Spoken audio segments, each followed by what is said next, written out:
Liquor కేసులో ఢిల్లీ మాజీ CM ఆప్ అధినేత అరవింద్ కేజ్రీవాల్, డిప్యూటీ సీఎం మనీష్ సిసోడియాతో పాటు తెలంగాణ జాగృతి అధ్యక్షురాలు కవిత, శరత్ చంద్రారెడ్డి సహా 23 మందికి ఊరట లభించింది. ఢిల్లీ లిక్కర్ పాలసీ కేసులో వారిపై ఉన్న అభియోగాలు తొలగిపోయాయి. లిక్కర్ పాలసీలో అవకతవకలు చోటు చేసుకున్నాయని కేజ్రీవాల్, సిసోడియా, కవితతో పాటు మరికొందరు నేతలపై కేసు నమోదయ్యాయి. మద్యం పాలసీలో వీరు ఎలాంటి నేరపూరిత కుట్ర పన్నలేదని కోర్టు తీర్పు ఇచ్చింది. వారిపై ఉన్న అభియోగాలను నిరూపించడంలో సీబీఐ విఫలమైందని కోర్టు తెలిపింది. అప్పట్లో ఢిల్లీ లిక్కర్ కేసు దేశవ్యాప్తంగా సంచలనం సృష్టించింది. మద్యం వ్యాపారులకు లబ్ధి చేకూర్చేలా కొత్త లిక్కర్ పాలసీ తీసుకురావడం, అందుకు వ్యాపారుల నుంచి కేజ్రీవాల్ సర్కార్ భారీ ఎత్తున ముడుపులు తీసుకుందన్న ఆరోపణలు దేశ రాజకీయాల్లో అలజడి రేపింది. ఆమ్ ఆద్మీ పార్టీ అగ్రనేతలే ఈ కేసులో ఇరుక్కోవడం, స్వయంగా సీఎం కేజ్రీవాల్ కూడా జైలుకు వెళ్లడం ఆ పార్టీ ప్రతిష్టను మసబార్చింది. ఏ అవినీతికి వ్యతిరేకంగా ఆప్ ఆవిర్భవించిందో చివరికి అదే పార్టీ అవినీతి ఆరోపణలను ఎదుర్కొని అబాస్సుపాలైంది.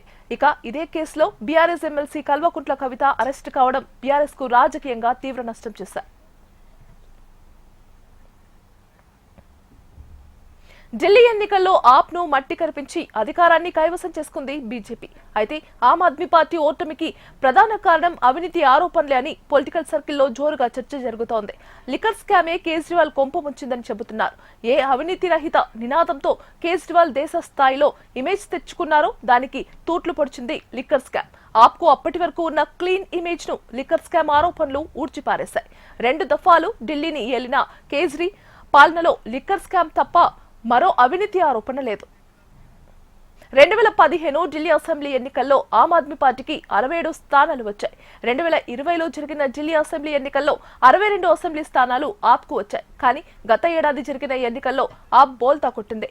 లిక్కర్ స్కామ్ ఎఫెక్ట్ తో కేవలం ఆమ్ ఆద్మీ పార్టీ అధికారానికి దూరం కావడమే కాదు, ఆ కేసుతో లింకులున్న ముఖ్య నేతలు కనీసం ఎమ్మెల్యేగా కూడా గెలవలేకపోయారు.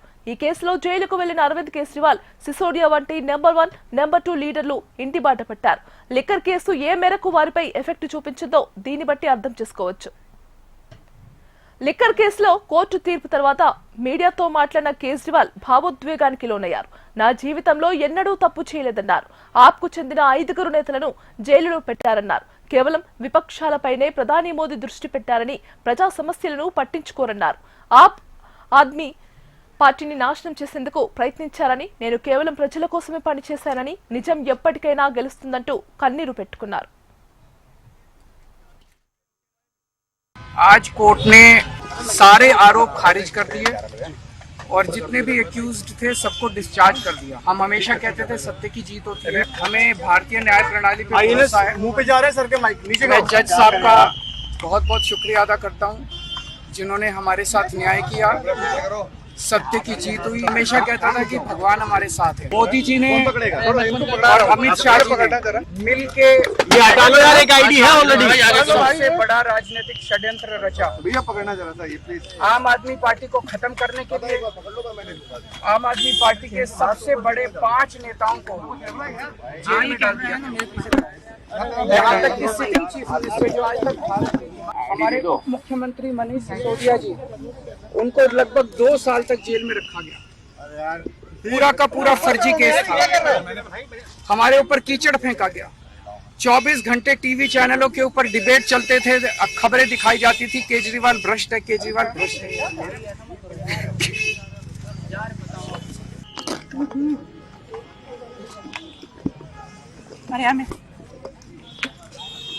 अरविंद सर